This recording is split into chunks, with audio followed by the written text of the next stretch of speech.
Government కనుక పట్టుకొని చంపితే మాత్రం వాళ్ళు అంటున్నారు పట్టుకొని చంపిందని పట్టుకొని చంపితే మాత్రము రాజ్యాంగం మీద భారత రాజ్యాంగం మీద వాళ్ళకు కూడా ఏం విలువ లేదు అభిమానం లేదు రాజ్యాంగాన్ని నిజంగా కూడా వాళ్ళు గౌరవిస్తలేరు అనేది చాలా క్లియర్ కట్ గా అర్థమవుతుంది.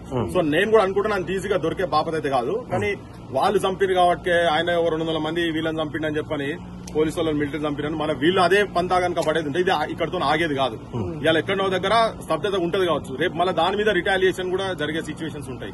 సో అటువంటిది రాకుండా ఉండాలంటే ఎక్కడో దగ్గర ఫస్ట్ నుంచి చెప్పుకుంటూ వచ్చేది ఏంటంటే ఎక్కడో పాకిస్తాన్ వాళ్ళతోని పాకిస్తాన్ అంటే మిలిటెంట్స్ ను పెంచి పోషిస్తున్నటువంటి పాకిస్తాన్ వాళ్ళతో చర్చలు జరిపేందుకు భారత ప్రభుత్వం సిద్దంగా ఉండి పోయి మాట్లాడుకునే స్థాయిలో ఉన్న తర్వాత వాళ్ళు ఒక చిన్న టెలిఫోన్ కాల్ చేస్తే వీళ్ళు యుద్దమే ఆపేసారు కదా ఆపరేషన్ సింధూర్. సో అటువంటిది ఇప్పుడు వీళ్ళు ఇక్కడ మొత్తుకుంటున్నారు ప్రజా సంఘాలు మొత్తుకుంటున్నారు. ఈ రక్తపాతం ఇంకా ఈ నేల భారత నేల కావచ్చు ఈ పల్లెలు కావచ్చు ఆదివాసీ గూడాలు కావచ్చు ఆ పెంటలు కావచ్చు ఇటువంటి మొత్తం రక్తంతో తడిచేటువంటి నేలగా ఇంకా తయారు చేయొద్దు. ఈ ఎన్కౌంటర్లు ఇటువంటి బూటకప్ ఎన్కౌంటర్లు అయితే బంద్ చేయాలి. దీన్ని టార్గెట్ పెట్టి ఈ లోపల మేము చంపేసేస్తాము ఇదేంది టార్గెట్ పెట్టేందుకు ఏంటిది అన్న గోల్లు కొట్టుడా ఏమన్నా ఫుట్బాలా బాస్కెట్ బాలా ఏమన్నా క్రికెటా 100 వికెట్లు తీయాలి ఇట్లా అట్లా కాదు కదా. ఇది ఒక సామాజిక కోణం నుంచి వచ్చినటువంటి సమస్య. ఇది గిరిజనులు ఎన్నేళ్ళు ఇంకా వెనుకబడి ఉండాలి మొత్తం ప్రపంచం కరెంటు లేని పల్లెలు భారతదేశంలో. ఇప్పుడు వీళ్ళంటారు ఇదంతా ఏమంటే చాలా మంది ఈవెన్ ఇంటెలెక్చువల్స్ కూడా చెప్తున్నారు ఏంటంటే అక్కడ ఖనిజ సంపద ఉన్నది కాబట్టి వీళ్ళని ఎలిమినేట్ చేస్తే పెద్ద పెద్ద వాళ్ళు వచ్చి అక్కడ కాంట్రాక్ట్స్ చేసుకునేటువంటి సిచ్యువేషన్స్ తీసుకురావచ్చు. అంటే వాళ్ళ భాష మాట్లాడే భాషనే కరెక్ట్ లేదు కదా. ఇలా కేంద్ర మంత్రులు అనేటోళ్ళు వాళ్ళు మాట్లాడేది సంపుతం ఈ సంపుడు బంజం భాష ఎక్కడిది ఈ కథ ఎక్కడిది. నువ్వు వాళ్ళని ఇట్లా మీడియేటింగ్ కనుక చేసి ఇప్పటికైనా కానీ ఆ రక్తపాతం కాకుండా వాళ్ళను మెయిన్ స్ట్రీమ్ లోకి తీసుకొచ్చిన ఇప్పుడు నేను ఫస్ట్ నుంచి pen is more powerful than gun అనే వాదంలో ఉన్నటువంటి వాడిని. తుపాకీ పట్టాల్సిన అవసరం లేదు. ఓటునే ఆయుధంగా చేసుకుని అది ఏ ప్రభుత్వం ఏ హోమ్ మినిస్టర్లు ఏ ప్రధానమంత్రుల స్థాయికి పోయినరో ఇవాళ అటువంటి నక్సలైట్లు బయటకు కనుక వచ్చేసేసి వాళ్ళకు డైరెక్ట్ ఇన్వాల్వ్మెంట్ కావాలని లేకపోయినా గానీ ఇక్కడ ఇన్వాల్వ్ అయ్యేటోళ్ళు కూడా ఉన్నారు కాబట్టి ఈ లైన్ కనుక తీసుకొని పోయేది ఉంటే వేరే తిరిగి ఉంటాయి. ఇవాళ అసెంబ్లీ చూడండి ఒక 10 మంది ఎమ్మెల్యేలు మాట్లాడే పరిస్థితి లేదు దీని మీద గట్టిగా. అట్లా చంపుతారు రాబోయే మీరు ప్రతి ఒక్కరు మాట్లాడతారు. నక్సలైట్లు దేశభక్తులు అంటారు. వాళ్ళ మేనిఫెస్టోలే మా మేనిఫెస్టోలు అన్నోళ్ళు కూడా ముఖ్యమంత్రుల స్థాయి దాకా పోయారు. అయిన తర్వాత ఎన్కౌంటర్లు ఎందుకు అయిపోయినాయి అయిన తర్వాత కూడా ఇంకా టార్చర్ ఎందుకు జరుగుతా ఉన్నాయి. అంటే గతంలో చర్చలు జరిపినా కూడా ఎక్కడ విఫలమైనవి సఫలమయ్యే విషయం ఉండదు కాబట్టి కరెక్ట్ ఖచ్చితంగా లొంగిపోవాల్సిందే అనేది కేంద్ర ప్రభుత్వం చెప్తుంది. ఈ చర్చల వల్ల అయ్యేది లేదు పోయేది లేదు ఇదంతా ఉత్తకత అనేది వాళ్ళు చెప్తున్నారు కదా. ఎప్పటికైనా గానీ అదొక లైన్ ఉంటుంది కదా. ఇప్పుడు అట్లాని మరి ఇప్పుడు నిన్న మొన్న మొత్తం మన దగ్గర బ్లాస్టులు జరిగినాయి. ఢిల్లీలో బ్లాస్ట్ జరిగింది కదా. మరి ఎందుకు పాకిస్తాన్ మీద తెలుసు కదా. మరి పాకిస్తాన్ చేస్తున్నది అయితే అందరికీ తెలుసు. అది నువ్వు బచ్చగాని అడిగినా చెప్తారు కదా. ముసలిని అడిగినా అదే ముచ్చట చెప్తారా. ఇప్పుడు పోయి యుద్దం చేస్తారా పాకిస్తాన్ మీద. పాకిస్తాన్ కొట్టిపరిస్తురా మళ్ళీ పోయి కరాచీనో ఇస్లామాబాద్ కో పోయి కొడుతురా. ఎందుకు కొడతలేరు మరి. ఇక్కడ ఎవరికి అల్క దొరికిరనే కదా. అసలు యాక్చువల్ గా ఈ నక్సలైట్ల అనే అంశాన్ని చూసేటువంటి లైనే డిఫరెంట్ లైన్.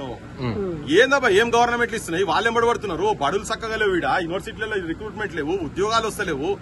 అన్నమో రామచంద్ర అని జనం అసలు కనీసం నీకు ప్రోటీన్ ఫుడ్ కూడా తినే పరిస్థితి లేదు కదా జనాలల్లా. ఆడపిల్లలు మా ఆవిడ ఒకటి చెప్తాడు ఆయన బీజేపీ అని చెప్తున్నాడు అనా మనకు ముల్దారాలు ఉంటాయనా ఇజ్జత్ పోతుందనా అని. అరే దివానగల్లారా పోయి జూనియర్ కాలేజీల డిగ్రీ కాలేజీలలో పోండి. టాయిలెట్ లేక ఆడోళ్ళు టాయిలెట్ లేక ఇబ్బంది పడుతున్నారు. 10 మంది 20 మంది ఇట్లా చుట్టూ నిలబడితే బాత్రూమ్ పోయే పరిస్థితి ఆడోళ్ళది. గాడ ఇజ్జత్ చూసుకోరా ఆయన. నీ భారతమాత మేం ప్రేమ నిజంగా మేం భారతమాత ముద్దు బిడ్డలా మా సొంటోళ్ళం. గవి చూసి చెప్పండి భారతమాత నడి రోడ్ల మీద కనీసం బాత్రూమ్ పోయే పరిస్థితుల కాలేజీలలో లేవు. గవి చూసుకో మొల్దారం లేదని ఇజ్జత్ పోతుంది. పనికిన వారైతే ఇటువంటి చెత్తగాళ్ళు అసలు సమాజం మీద పైసా అవగాహన లేనటువంటి వాళ్ళు కార్పొరేటర్ స్థాయిలో లేనటువంటి వాళ్ళు కార్పొరేట్ సంస్థలకు వాళ్ళ ఆలోచనలకు బందీ అయి మంత్రులు అయితే ఇట్లనే పాడైతుంది దరిద్రం. సో జనం యువకులు కూడా చాలా మంది ఇట్లా కొట్టుకోపోతున్నారు. అసలు ఇష్యూస్ ఏంటి రియల్ ఇష్యూస్ ఏంటి. నిన్న చెప్పి ఇలా పొద్దున ఒకరు హాస్పిటల్ అడ్మిట్ చేస్తే చిన్న సమస్యకు హాస్పిటల్ అడ్మిట్ చేస్తే లక్షల రూపాయలు కట్టలేక ట్రీట్మెంట్ చేయలేక చచ్చిపోయింది. ఇలా పొద్దున ఇప్పుడు సాగు పోతున్న పరకాల. అంటే బండి సంజయ్ కూడా చెప్తున్నాడు అర్బన్ నక్సలైట్ల వల్లనే వీళ్ళంతా ప్రాణాలు కోల్పోతున్నారు వాళ్ళ మాటలు పట్టుకోవద్దని కూడా చెప్తున్నాడు. ఎవడు అప్పుడు అర్బన్ నక్సలైట్ మేమైతే చెప్తున్నాం ఆయుధాలు వదలాలని మేము కూడా చెప్తున్నాం. బరాబర్ ఆయుధాలు వదలాల్సిందే వాళ్ళు మెయిన్ స్ట్రీమ్ రావాల్సిందే చెప్తున్నాం. దాని ప్రొసీజర్ ప్రాపర్ గా చేయండి అని చెప్తున్నాం. మా బొట్టులం మేము ఈడ ఇండియాలో కూర్చొని మేము అలీషాన్ బంగ్లాలో కూర్చొని నువ్వు మాత్రం జనంలో పడి నువ్వు రైఫల్ బట్టి కొట్టి సంపమని చెప్తలేం. బాంబులు వేసుకుని మీరు చావద్దు వాళ్ళు చావద్దు. ఈ 2 పంచాయతీలలో జనం చచ్చిపోతున్నారు. ఇక్కడ ఆదివాసులు చచ్చిపోతున్నారు. ఇక్కడ అర్బన్ నక్సలైట్ ఎవరు భయ అర్బన్ నక్సలైట్ అంటే ఎవరు. మా బోటోలను కూడా అర్బన్ నక్సలైట్ అన్న నినాకం ఉన్నా ఇలా మార్వాడి మూవ్మెంట్ లో మేము మాట్లాడిన దానికి మా బోటోలు అరే వాడు దొంగ బిల్లులు ఇస్తున్నాడు ఆయన దొంగ మాలు అమ్ముతున్నాడు. గోకుల్ చాటోళ్ళు వీళ్ళందరూ పోయి మీరు ఇప్పుడు పోయి చూసుకోండి. వాని దగ్గర ప్రధానమంత్రి పొద్దున్న లేసి చెప్తున్నాడు కదా బార్ కోడ్ లేవు ఉల్లిగడ్డలు అమ్మేటోడికి పచ్చిమిరపకాయలు అమ్మేటోడు, టమాటాలు అమ్మేటోడు, రోడ్డు మీద అట్టి పండ్లు అమ్మేటోడు, కంకులు అమ్మేటోళ్ళ దగ్గర కూడా ఉన్నాయి. వాటిలను పట్టురని ఆయన అంటే వీడు అర్బన్ నక్సలైట్ అంటాడు. ధమాకు ఉండాలి, కొద్దిగా తెలివి ఉండాలి. అంటే వీళ్ళకి ఏం లేదు, వాళ్ళ పైసలకు కకృతి పడి మన దగ్గర ఉన్న రాజకీయ నాయకులు కూడా ఈ పెట్టుబడిదారు వర్గాల చేతుల్లో ఉన్నారు కాబట్టి ఇలా నక్సలైట్లను కాల్చి సంపుడు కూడా దాంట్లో భాగంగానే జరుగుతున్నది అనేది చాలా క్లియర్ కట్ గా అర్థమవుతున్నది. అంటే భౌతికంగా లేకుండా చేయొచ్చు కానీ భావజాలాన్ని చంపగలుగుతారంటారా? ఎట్లా చంపుతారా? సమస్యలు ఉన్నన్ని రోజులు భావజాలం ఎట్టి పరిస్థితిలో ఉంటది. నువ్వు సమస్యలు ఇప్పుడు నిరుద్యోగ సమస్య ఉన్నది అనుకుందాం. ఇవాళ ఇప్పుడు ఇన్ని రోజుల తర్వాత నిన్న కోర్టు జడ్జిమెంట్ వచ్చింది, గ్రూప్ 2 ఎగ్జామ్స్ రద్దు చేసిరని. దానికి నీకు న్యాయం జరగడానికి ఎన్ని రోజులు పట్టింది?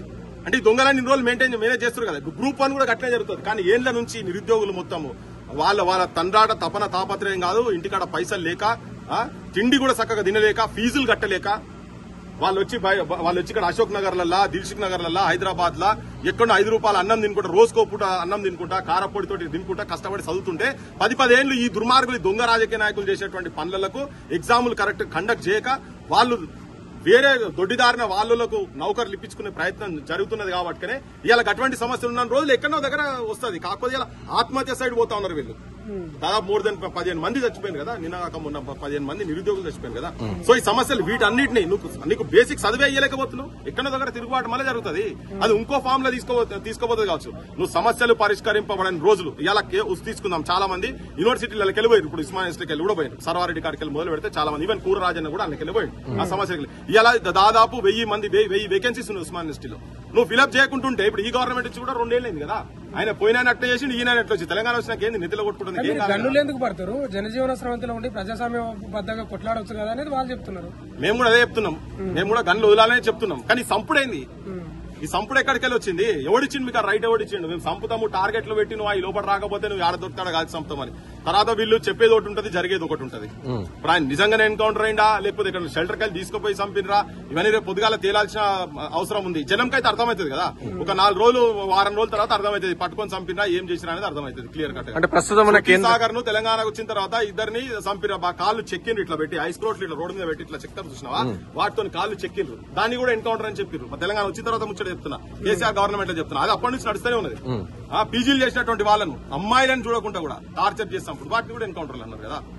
సో నిజమైన ఎన్కౌంటర్ అయితే దానికి ఎవడు ఏం చేయలేడు. వాళ్ళదే పంత వీళ్ళదే పంత. కానీ పట్టుకొని చంపుడు మాత్రం అట్లున్నప్పుడు మీరు రాజ్యాంగం పుస్తకాలు ఇచ్చి వాళ్ళు బయటికి రాగానే పుస్తకాలు ఇచ్చి ఫోటోలు దించి ముఖ్యమంత్రుల స్థాయిలో పెద్ద పెద్ద ఆఫీసర్లు, చీఫ్ సెక్రటరీలు, డీజీలు పట్టుకొని ఉండి, సెంట్రల్ మినిస్టర్లు కూడా పట్టుకొని ఉండి వాళ్ళని సరెండర్ అప్పుడు చేపిస్తే దానికి అర్థమే పాడైతుంది. తమాషా జోక్ అన్నట్టు. అంటే ఛత్తీస్గఢ్ హోంమంత్రి విజయశాంతి కూడా శత విధాల ప్రయత్నం చేసిండు. వాళ్ళ తల్లితోటి కూడా వేడుకోలు పెట్టించాడు. ఆయన కూడా ఆయన మాట వినడానికి ఎన్కౌంటర్ చేసిన అనే వార్తలు కూడా. ఎన్కౌంటర్ అంటే ఏంటిది? అది నిజమైన ఎన్కౌంటర్ అయితే మేము మాట్లాడేది ఏమి ఉండదు. వాళ్ళు వీళ్ళు చంపుకునే కాడికి పోతే మాట్లాడేది ఏమి ఉండదు. కానీ పట్టుకొని చంపితే మాత్రం తప్పే కదా. అది ఎవరైనా రేపు నీకు కూడా కావచ్చు, నాకు కూడా కావచ్చు, ఎవరికైనా కావచ్చు కదా.